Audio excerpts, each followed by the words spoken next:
In today's video, I'm going to teach you how to organize and rearrange school course lessons. If you're someone who enjoys structuring your online courses to better suit your needs, then you're in the right place. Let's dive right in. First, we'll need to access the school platform, so go to your favorite search engine and type in school.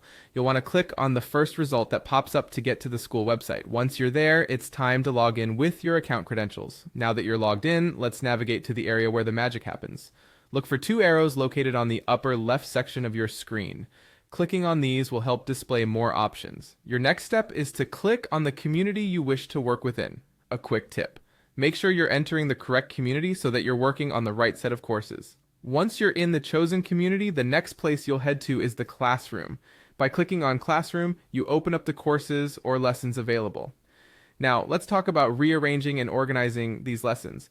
You'll notice three dots next to each course or lesson. These are your action points. So go ahead and click on the three dots next to the lesson you want to move. A little pop-up should appear with several options, and you're going to select Move.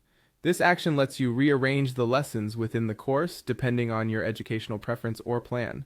If you find yourself needing to organize more than one lesson, it's the same process all over again. You simply click on the three dots next to the next lesson you want to move and select the Move option from the pop-up. Consistency is key here, and repeating these steps will help ensure your courses are structured exactly how you like them. Sometimes you might need to move lessons in the opposite direction. In that case, go back to those three dots and this time choose Move in the opposite direction, which you'll see as an arrow pointing the other way. This provides the flexibility to rearrange your content in any order that suits your learning group or personal learning style. There you have it.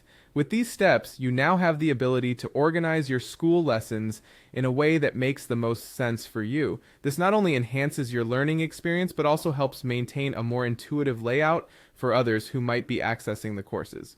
Thank you for watching, and I hope you find this tutorial helpful.